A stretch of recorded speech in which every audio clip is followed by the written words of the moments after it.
السلام عليكم ورحمة الله تعالى وبركاته، عشاق وداد الأمة أينما كنتم وجميع المتابعين والمتابعات الكرام، مرحبا بكم في فيديو جديد مع أخوكم إسماعيل الودادي. في هذا الفيديو غادي نهضروا على الفوز الغير مقنع ديال فريق الوداد الرياضي على سيمبا التنزاني. غادي نشوفوا تداعيات هذه المقابله، شنو كان خصو يدار وعلاش فريق الوداد الرياضي ظهر بهذا المستوى الباهت جدا، وغادي نجاوبوا على كاع التساؤلات المطروحه في المحيط الودادي، خصوصا ملي كنسمعوا ان المدرب كياخذ العياء كمبرر لهذه النتائج السلبيه والهدف الاخير ديال الدراوي اللي خرج فريق الوداد الرياضي مع عنق الزجاجه. وكيف ما العاده غادي نشوفوا النقاط الايجابيه والنقاط السلبيه ديال هذه المقابله، ولكن هادشي كامل مورا الانترو.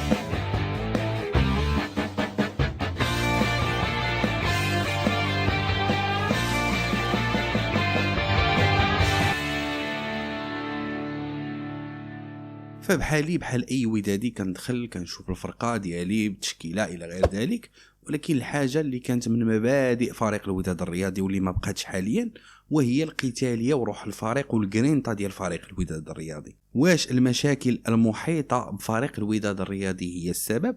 وبالنسبه للناس اللي ما عارفينش هذه المشاكل واللي ما عارفينش الحيتيات ديال هذه المشاكل والوضعيه اللي كتعيشها الوداد هذه السنه هذه، فتقدروا تفرجوا في هذا الفيديو راني حطيته هذه واحد يومين ولقى واحد التفاعل اللي هو كبير. وبالمناسبه اللي مازال ما تفرجش فيه غادي يلقاه في علامه الاي هنايا ولا هنايا. وثاني حاجه من بعد الجرينتا والقتاليه اللي ما كانش هي الخطه ديال المدرب اللي كتبان لي عقيمه تكتيكيا، لانها مبنيه دائما بارجاع الكره الى الخلف وبناء الهجمه، يعني بالتدرج الكره من الخلف حتى نوصلوا للثلث الاخير ديال الملعب، وبالتالي تكون الهجمه منظمه والكره الشامله. ولكن للاسف الشديد فريق الوداد الرياضي حاليا وبليكاليتي اللاعبين اللي عندنا ما عندناش الامكانيات باش اننا نقدروا نطبقوا هذه الخطه، لان بارجاع الكره الى الخلف تلقينا مجموعه من الاهداف. وكتذكروا الخطا ديال حيمود مع جوانين جالاكسي، بالاضافه الى السرغات وبوهره ومجموعه من اللاعبين اللي ضيعوا الكره وتسجلوا من خلالها اهداف اللي كانت قاتله لفريق الوداد الرياضي. اذا هنا كيبان لينا يعني بانها التكتيك ما كيتناسبش مع الجوده اللاعبين اللي عندنا، والمدربين الكبار واللي كيكونوا كيحترموا راسهم وكيحترموا الفرق اللي كيترينيو بها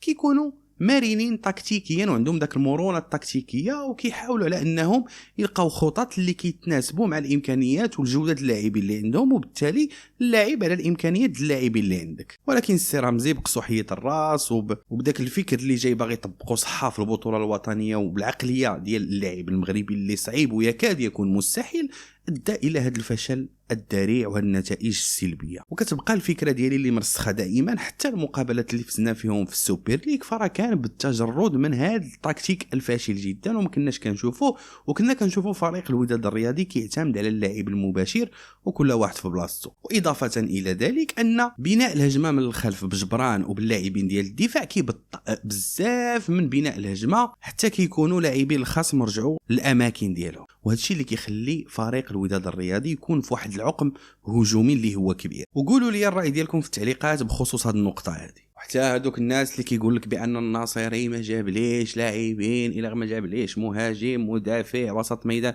الى غير ذلك، فبالنسبه لي انا مادام على ان المدرب عادل رمزي اقتنع بديك التشكيله اللي عنده ووافق عليها وخرج صرح فهاد الشيء بالاعلام اللي كبر من هاد الشيء هذا كامل، يعني انه خرج وصرح فيها بالاعلام، فربالتالي انا بالنسبه لي انتهى الموضوع وما يبقاش يكون مبرر ديال بعض الاخوان ان احقا ما عندوش الامكانيات. ما عندكش الامكانيات راه انت مدرب، خصك تكون عندك الافكار والحلول والنهوج التكتيكيه. فبالتالي هاد الشيء هذا كامل ماشي سبب المدرب عادل رمزي باش انه يبان بهذا الضعف التكتيكي اللي هو كبير، خصوصا على ان المبررات ديالو ديال العياء. فانا بالنسبه لي فريق الوداد الرياضي عنده 30 لاعب، فراه انت اللي خاصك تدور الفريق بالامكانيات اللي عندك باش تخليهم في الثروه البدنيه، بالاضافه الى ان ما عندكش معد بدني اللي هو كبير. فبالتالي كان خاصك انك تلعب على هذه القضيه ديال تدوير اللاعبين خصوصا في البطوله الوطنيه باش ما تنهكش اللاعبين ديالك، لان فريق الوداد الرياضي عنده 30 لاعب ويقدر يقضي بهم غرض في البطوله الوطنيه اكثر من مره كيكون منتصر. فمثلا المقابله ديال اتحاد طنجه اللي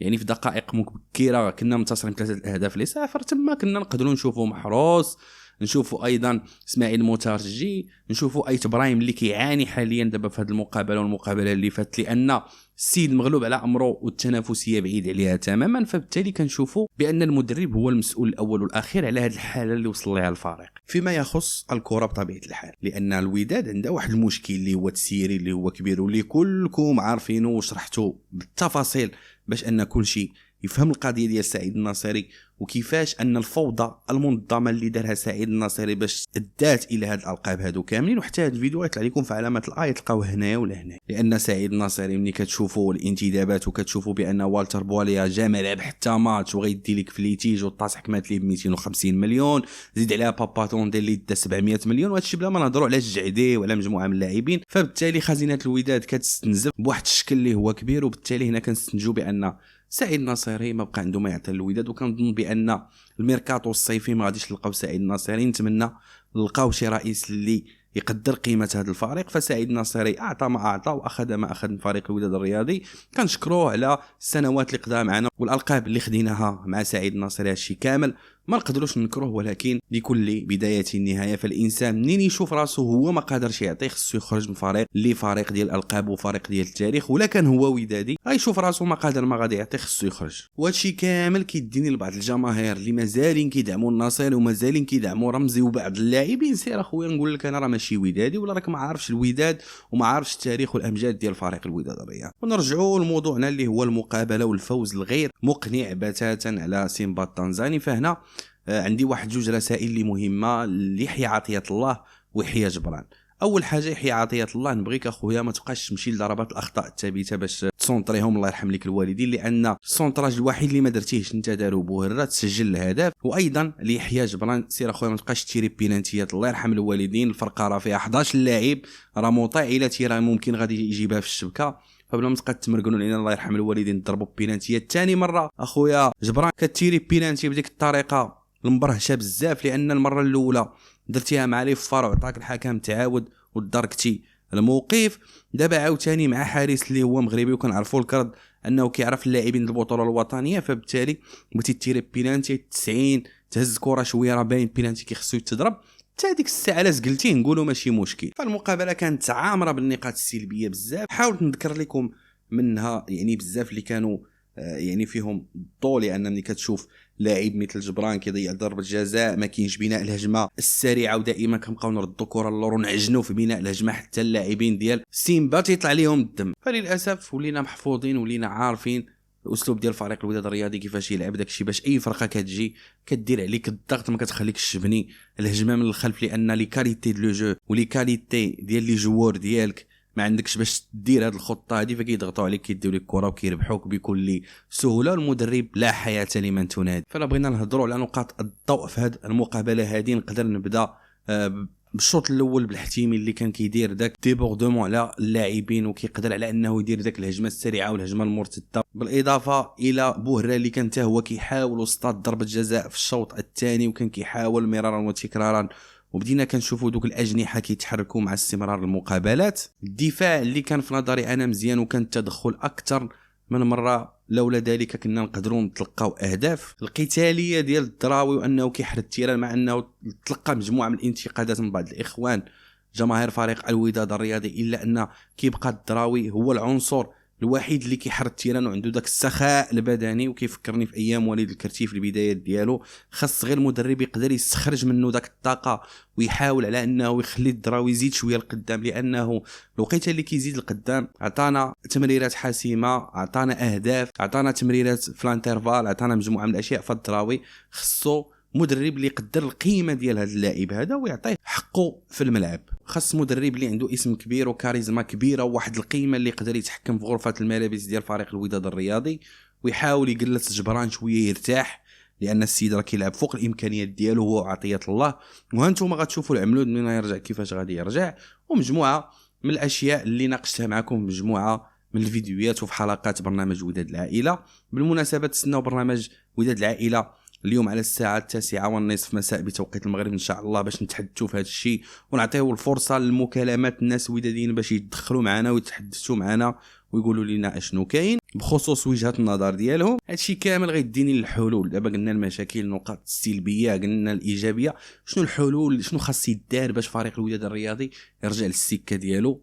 هذا بخصوص النظر ديالي انا، وقولوا لي النظر ديالكم نتوما. اول حاجه ضروري من الضغط الجماهيري المكثف لاقاله المدرب عادل الرمزي لانه مدرب ضعيف تكتيكيا، ما عندوش واحد المرونه تكتيكيه، عنده خطه واحده باغي يطبقها صحه، واخا عنده اللاعبين اللي ما يقدروش انهم يطبقوا هذه الخطه هذه في الملعب. ما عندوش قوه شخصيه وكاريزما باش على انه يقدر يقود فريق الوداد الرياضي للالقاب ويتحكم في غرفه الملابس. هذا الشيء كفيل على انه يخليه يخرج من فريق الوداد الرياضي، والنتائج كتشفع الخروج ديالو. يعني النتائج ديال المدرب عادل الرمزي كتهضر على راسها، فبالتالي المدرب خارج اطار اسم فريق الوداد الرياضي الكبير جدا بتاريخه. ضروري من مدرب اللي عنده اسم كبير وكاريزما. وقولوا لي الراي ديالكم بخصوص هذه النقطه، وشنو المدرب اللي كتمناو على انه يكون في فريق الوداد الرياضي. فملي كنهضروا على ثوابت الفريق، لا العملود، عطيه الله، جبران، حتى هو ما كيعطيوش داك الاضافه المطلوبه منهم. اللي كنشوف انا مثلا كيديو 700 مليون، يعني بزاف 700 مليون على المستوى اللي كيقدموه في البطوله الوطنيه وفي عصبات الابطال الافريقيه وفي جميع المسابقات. هنا كنشوف وكنطرح اكثر من علامه استفهام، شنو اللي منع فريق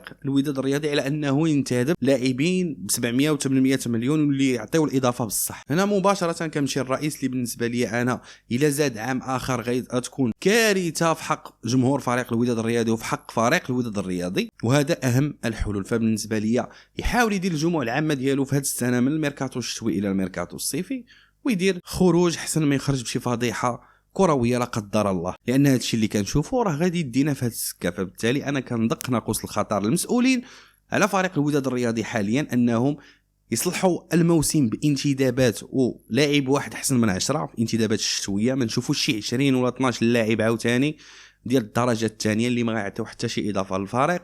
بغينا نشوفوا لاعبين في المستوى، نشوفوا لاعبين اللي يقدروا يعطيونا الاضافه الحقيقيه اللي كتناسب جمهور فريق الوداد الرياضي وفريق الوداد الرياضي. وحتى المدرب اللي غيجي من مورا رمزي خص يكون مدرب اللي هو كبير، مدرب اللي عنده اسم وازن على مستوى الالقاب على المستوى الافريقي، اللي يقدر يقود السفينه. ما حدنا باقيين كنلعبوا على الشامبيونز ليغ، وهذا الفوز وهذا في الدراوي خلانا مازالين منافسين.